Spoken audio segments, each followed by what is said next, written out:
Jemaat kita membaca bagian firman Tuhan yang terpilih bagi kita dalam ibadah di minggu pagi hari ini dari Mazmur 104 ayatnya yang pertama hingga ayatnya yang ke-35. Mengingat banyaknya ayat ini, jadi izinkan saya mengajak Bapak Ibu sekalian kita baca secara berbalasan. Saya dan kaum laki-laki akan membaca ayatnya yang ganjil dan kaum wanita membaca, atau kaum perempuan membaca ayatnya yang genap. Kebesaran Tuhan dalam segala ciptaannya. Kaum laki-laki, pujilah Tuhan hai jiwaku, Tuhan Allahku, Engkau sangat besar, Engkau yang berpakaian keagungan dan semarak.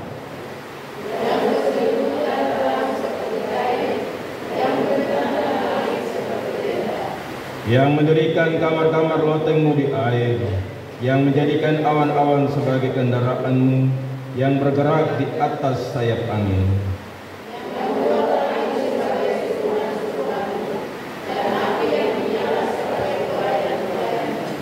Yang telah mendasarkan bumi di atas tumpuannya, sehingga takkan goyang untuk seterusnya dan selamanya.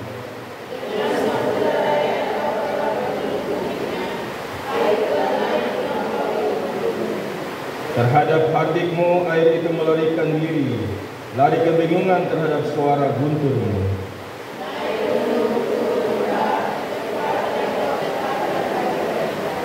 Batas kau tentukan, takkan mereka lewati, takkan kembali mereka menyelubungi bumi.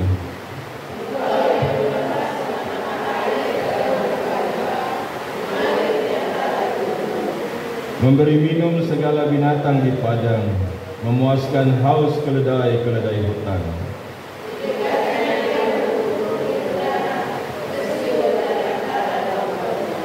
Engkau yang memberi minum gunung-gunung dari kamar-kamar lotengmu, bumi kenyang dari buah pekerjaanmu.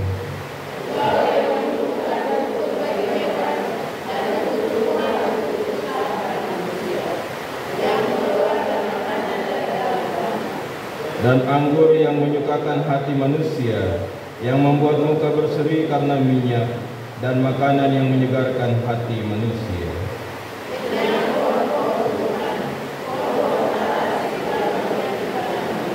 Di mana burung-burung bersarang, burung ranggung yang rumahnya di pohon-pohon sanobar.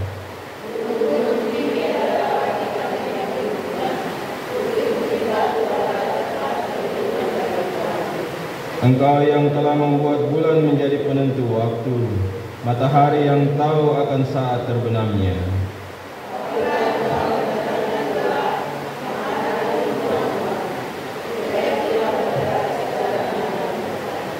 Singa-singa muda mengaum-ngaum makan mangsa dan menuntut makanannya dari Allah.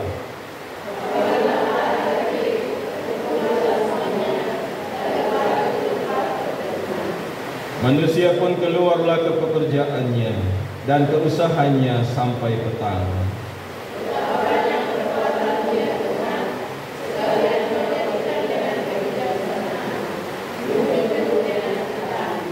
Lihatlah laut itu besar dan luas wilayahnya. Di situ bergerak tidak terbilang banyaknya binatang-binatang yang kecil dan besar.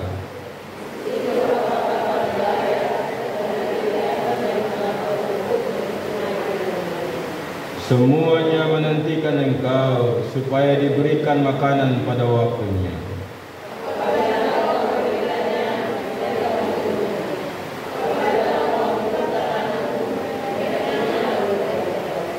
Apabila Engkau menyembunyikan wajah-Mu, mereka terkejut. Apabila Engkau mengambil roh mereka, mereka mati binasa dan kembali menjadi debu.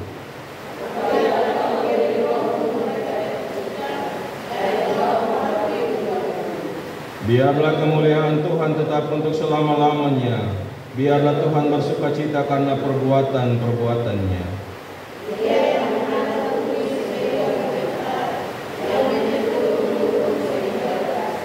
Aku hendak menyanyi bagi Tuhan selama aku hidup. Aku hendak bermazmur bagi Allahku selagi aku ada.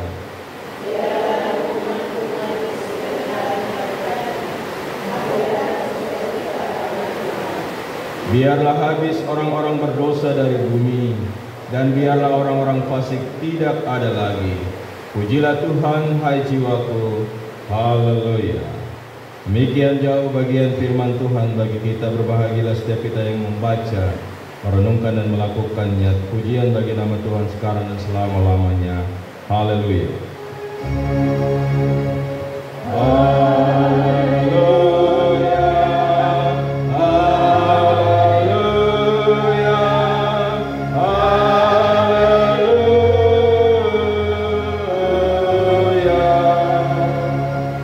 Shalom.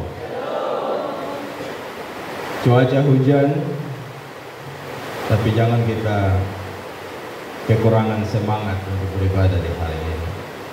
Apa kabar Bapak Ibu? Puji nama Tuhan. Kita semua ada dalam keadaan baik, sehingga hari ini kita bertemu lagi dalam persekutuan ibadah di minggu pagi hari ini. Jemaat yang dikasihi Tuhan dan mengasihi Tuhan Allah di dalam Tuhan Yesus Kristus Juru Selamat kita. Dalam panggilan bagi kita masing-masing untuk hari ini di hadapan Tuhan dalam ibadah ini, kita diajak untuk merenungkan satu tema, yaitu bertemu Tuhan di alam sekitar kita. Tema kita untuk minggu ini dalam kebenaran firman Tuhan dari Mazmur 104 ayat 1 sampai 35 adalah bertemu Tuhan di alam sekitar kita. Dengan firman Tuhan berdasarkan Mazmur 104 ayat. Perjumpaan atau bertemu dengan Tuhan biasanya kita lakukan melalui ibadah-ibadah, baik secara persekutuan maupun secara keluarga dan pribadi. Ya, kalau kita mau berjumpa dengan Tuhan, biasa kita berdoa, kita beribadah. Namun tema hari ini agak sedikit berbeda. Tema ini mengajak kita untuk meneguhkan iman kita dengan bagaimana mengenal Allah yang menyatakan diri kepada manusia melalui alam sekitar kehidupan manusia itu sendiri. Jadi tema ini agak beda. Dia mengajak kita semua untuk berjumpa dengan Tuhan lewat alam. Proses penyataan diri atau otoritas Allah kepada manusia itu terjadi sejak penciptaan alam. Dalam kitab Kejadian pasal 1, Allah menciptakan langit dan bumi. Sampai pada pasal 2 ayat 7, Allah menciptakan atau Allah menjadikan manusia. Melalui kisah ini tergambar kuasa Allah yang maha dahsyat yang menciptakan segala sesuatu dalam dunia ini, termasuk kita manusia. Karena itu Bapak Ibu Saudara, untuk memahami bagian ini, kita akan mengawalinya dengan sebuah pertanyaan atau suatu pertanyaan sederhana, yaitu bagaimana saya atau Bapak Ibu bisa bertemu Tuhan di alam sekitar saya atau sekitar kita.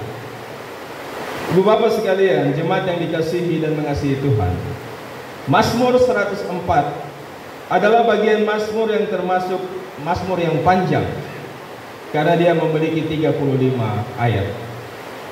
Mazmur ini adalah sebuah nyanyian, tetapi juga suatu puisi yang indah, yang sebenarnya tidak diketahui siapa pengarangnya atau siapa yang menulis Mazmur ini.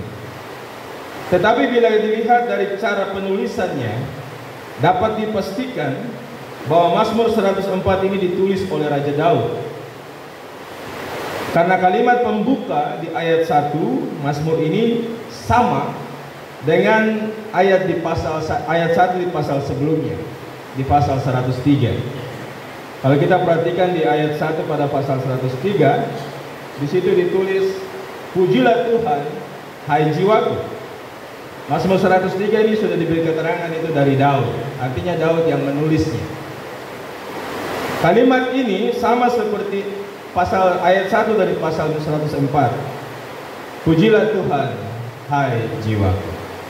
Bagian inilah yang dapat memastikan kita siapa yang menulis Mazmur 104 ini. Jemaat yang dikasihi Tuhan, ayat 1 sampai ayat 4.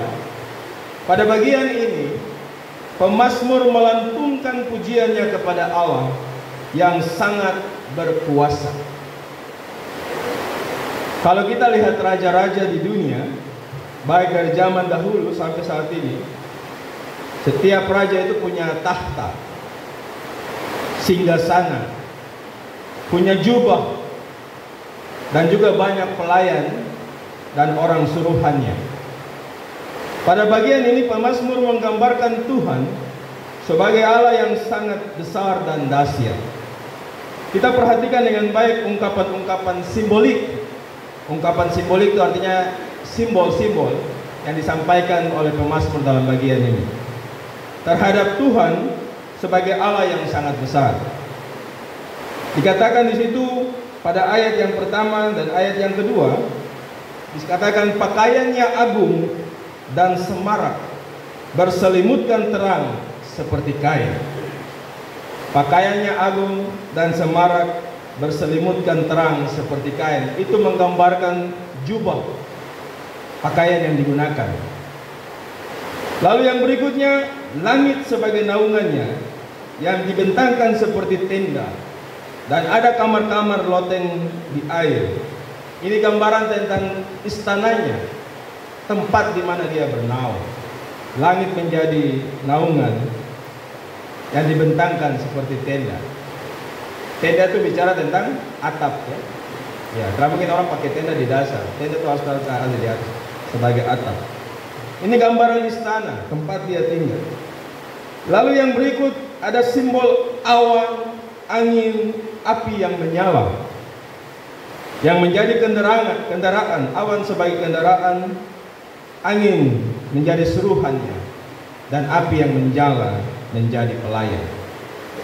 Gambaran ini memberikan penjelasan dan pemahaman dari pemazmur bagi setiap orang yang mendengar nyanyian ini, bahwa kebesaran Allah tidak tertandingi oleh raja siapapun di muka bumi. Kalau raja-raja yang kita lihat, raja dari manusia, punya istana, punya segala macam, Allah lebih daripada itu. Istananya adalah dunia ini, tempat di mana kita bernaung. Selanjutnya ayat 5 sampai ayat 9. Pemazmur seperti dia mengulang kembali kisah penciptaan yang terjadi di dalam kitab Kejadian, yaitu tentang Allah menciptakan langit dan bumi. Terutama pada hari kedua, ketika Allah menciptakan cakrawala atau langit, dan dia memisahkan air yang ada di bawah cakrawala dan yang ada di atasnya. Gambaran ini juga diungkap pemazmur untuk memberi makna bahwa semua yang diciptakan Allah itu ada di dalam kendali Allah. Semua yang dia ciptakan itu ada di dalam kendalinya, ada di dalam kontrol Allah. Kita lihat seperti ayat 9. Di situ dikatakan Allah telah menentukan batas air dan tidak akan dilewati, sehingga tidak kembali menyelubungi bumi. Ketika bumi ini dijadikan, belum ada daratan, hanya air saja. Lalu Allah memisahkan air itu. Bagian yang kering itu disebut daratan, dan bagian yang ada air itu disebut lautan. Dan Allah menentukan air itu dia harus berhenti di mana. Dia tidak menyebar kemana-mana. Ini menunjukkan kedaulatan untuk mengatur alam. Ya, kalau kondisi hujan seperti saat ini, ya hujan hari apa itu yang ada banjir di mana-mana. Depan DPR itu sudah dikali, ya, jadi sungai yang baru. Juga di mana-mana tempat, di Entro, di Yapis, ya. Apakah dari bagian perenungan ini, bagian itu Allah yang salah?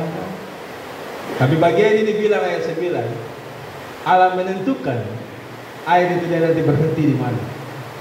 Dia ada di mana. Ini juga akan menjadi perenungan bagi kita kaitan dengan cuaca keadaan kita saat ini. Kita lanjutkan Bapak Ibu ayat 10 sampai ayat 18. Bagian yang ketiga.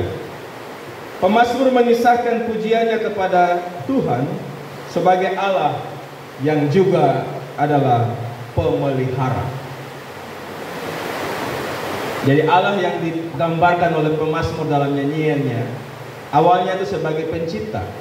Dia menciptakan segala sesuatu.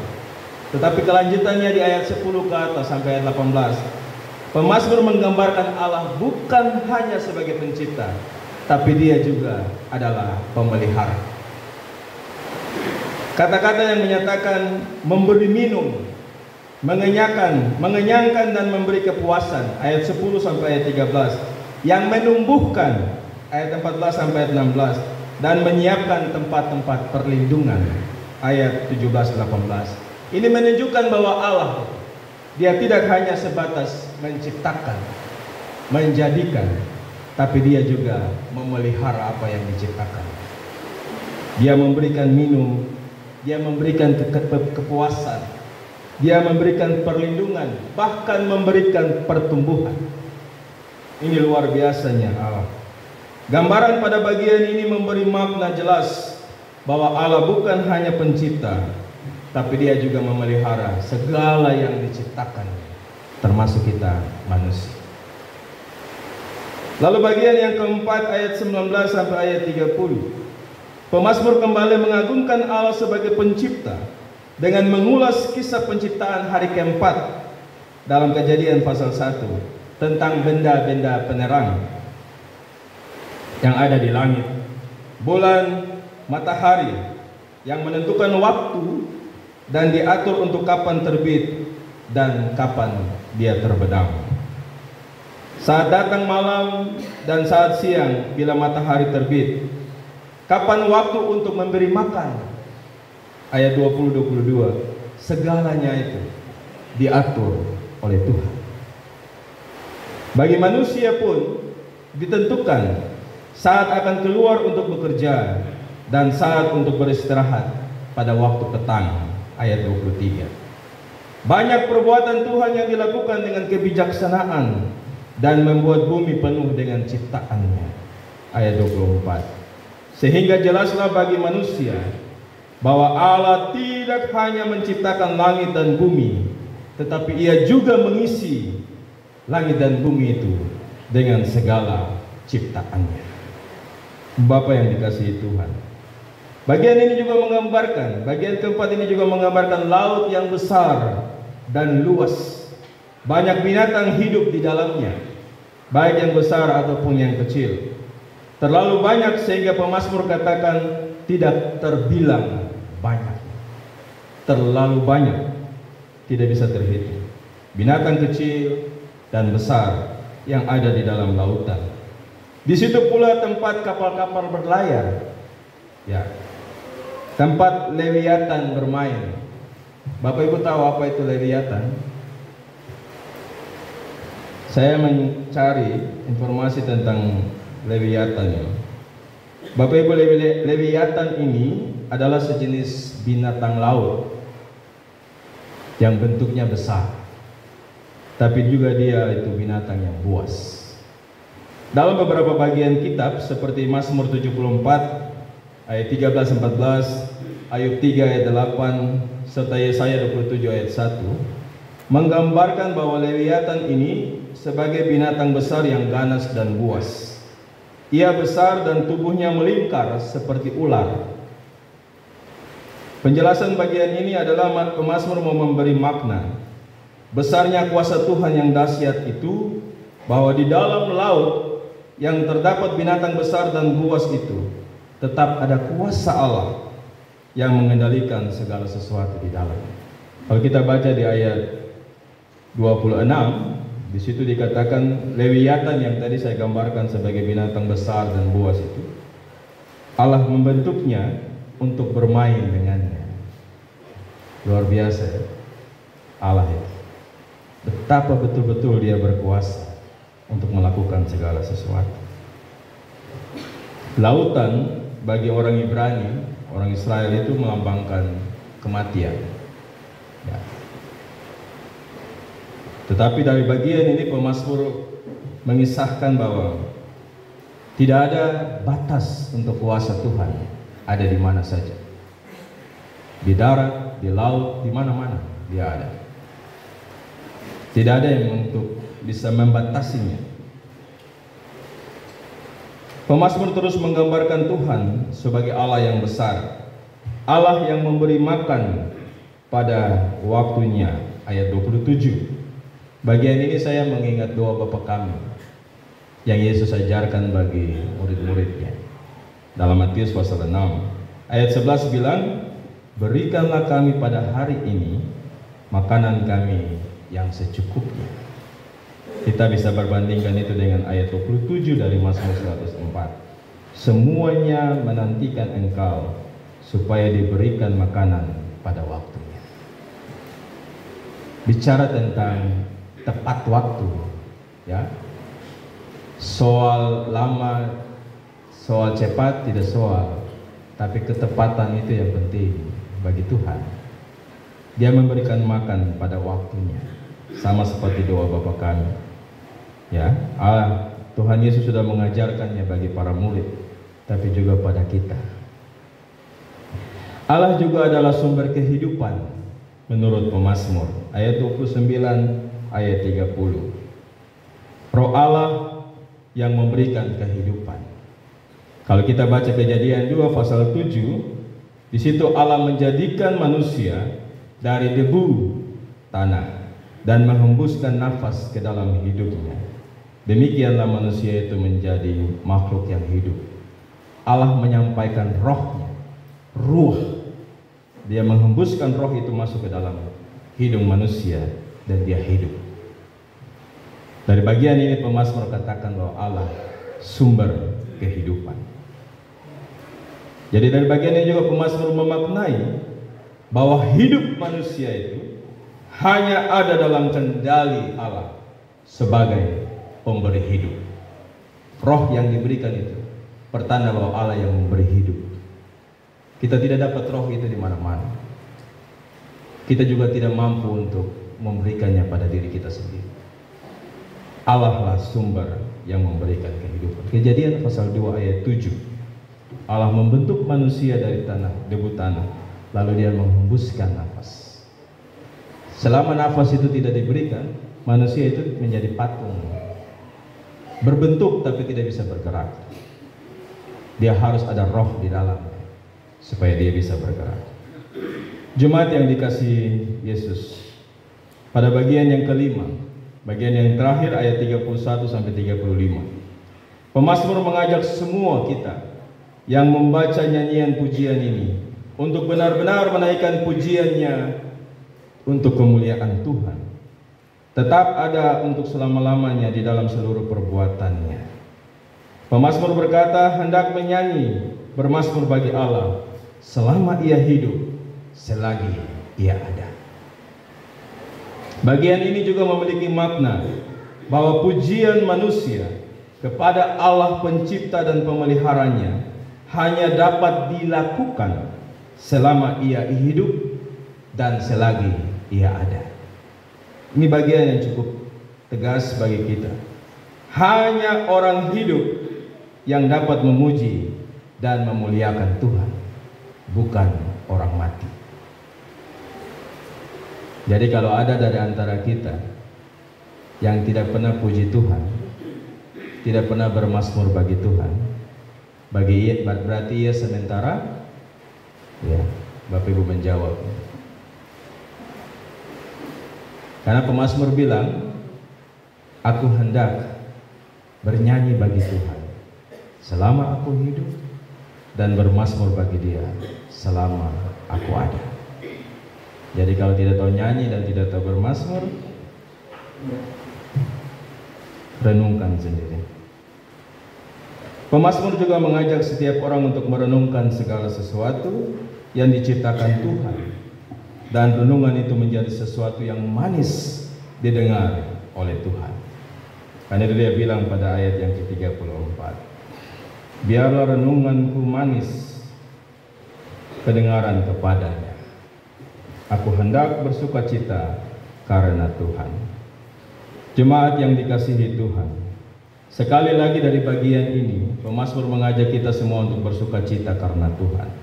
Sebab orang benar yang tahu menghargai kehidupan dan segala ciptaan Tuhan yang begitu luar biasa di dalam dunia ini adalah orang-orang yang menerima keselamatan. Tetapi bagi orang-orang yang sebaliknya, pada ayat 35 itu jelas diungkapkan oleh pemazmur apa yang akan terjadi atas kehidupannya. Orang yang benar itu yang tahu bersyukur pada Tuhan untuk segala ciptaan yang Dia berikan. Itu orang benar, dan dia sudah menerima keselamatan lewat pengorbanan Yesus Kristus. Namun orang-orang yang sebaliknya seperti yang digambarkan pada ayat 35, Bapak Ibu baca sendiri bagian itu. Saya ketika merenungkannya bagian yang ayat 35 ini terlalu keras ya. Jemaat yang dikasihi Tuhan, dari bagian pembacaan firman Tuhan di hari ini, apa yang menjadi pelajaran dan yang harus diterapkan atau diaplikasikan dalam hidup kita sehari-hari berkaitan dengan tema kita tadi, yaitu berjumpa, bertemu Tuhan di alam sekitar kita. Saya mencatatnya kurang lebih ada 4 hal. Yang pertama, setelah melihat dan mengagungkan kebesaran Tuhan di dalam seluruh ciptaannya, kita harus menyadari bahwa Tuhan hadir dan sungguh-sungguh ada hadir dalam kehidupan setiap kita melalui seluruh karya ciptaannya. Tuhan hadir melalui tumbuh-tumbuhan. Tuhan hadir melalui seluruh keadaan alam. Tuhan hadir, Dia ada di situ. Tuhan tidak hadir saat kita sembahyang saja, kebaktian saja, ibadah saja. Tapi Tuhan hadir setiap waktu, Dia hadir setiap saat di dalam seluruh karya ciptaannya yang ada di sekitar kita. Di langit Ia ada, sampai ke dasar laut pun Ia ada. Karena itu hargailah seluruh ciptaannya, karena di dalam ciptaannya itu ada otoritas Allah yang tetap berlaku saat ini dan sampai kapanpun. Ada otoritas Allah pada tumbuh-tumbuhan, pohon pinang, pohon mangga ya. Bapak Ibu bisa tanam, tapi apakah Bapak Ibu bisa menumbuhkan? Tidak. Disitulah otoritas Allah, disitulah kuasa Allah berlaku. Hal yang kedua, hanya Allah yang memelihara ciptaannya dengan memberi makan, memberi minum, dan memberi pertumbuhan. Kita bisa mengolah tanah kita yang ada di sekitar kita. Kita bisa menanam apa saja yang kita mau. Tetapi kita harus ingat bahwa hanya Allah yang memberikan pertumbuhan. Jadi kalau hari ini Bapak Ibu ada yang punya kebun tanam saja. Tanam dengan seluruh keyakinan iman bahwa Allah memberikan pertumbuhan. Karena kita tidak punya kemampuan untuk memberikan pertumbuhan, hanya Allah saja. Bagian ini juga mau bilang pada kita bagian yang kedua, jangan khawatir akan hidup ini. Ya, jangan khawatir. Kalau burung Dia pelihara, tumbuh-tumbuhan Dia beri kehidupan, apalagi manusia kita yang merupakan penciptaan yang paling mulia di antara seluruh ciptaannya. Hal yang ketiga Bapak Ibu, cintailah alam di sekitar kita.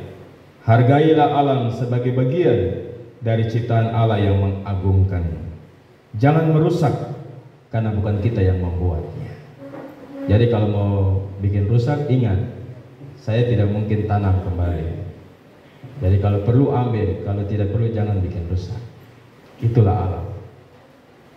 Apa tandanya? Tanda bahwa kita perbuatan kita yang merusak alam banyak sudah kelihatan ya. Kemarin saya ada di Sentani dan ada cerita dengan satu orang bapak, orang Sentani. Dia menceritakan tentang siklop. Ya, saya ketika baca bagian ini betul ya. Kalau kita ganggu, pasti dia juga marah. Itu tanda bahwa dia hidup juga. Meskipun dia tidak seperti kita, bisa bicara, bisa bergerak, bisa berjalan, tapi dia hidup, Bapak Ibu. Dia makhluk hidup. Tuhan kasih kehidupan bagi dia. Jadi kalau kita ganggu, kita siap-siap tunggu akibatnya. Ini cara kita untuk menghargai alam di sekitar kita. Keadaan yang sekarang terjadi di kota Jayapura itu juga bagian dari kita merusak seluruh alam yang Tuhan beri pada kita. Kita merusak padahal kita tidak bisa membuatnya. Hal yang terakhir, hal keempat, Bapak Ibu. Pemazmur mengajak kita semua, pujilah Tuhan selama hidup dan selagi ada, bermazmurlah bagi Dia. Karena semua itu dapat kita lakukan selama Tuhan memberikan rohnya bagi kita. Dan ketika Dia mengambil rohnya, maka kita ini mati binasa dan kembali menjadi debu. Mazmur 104 ayat 29.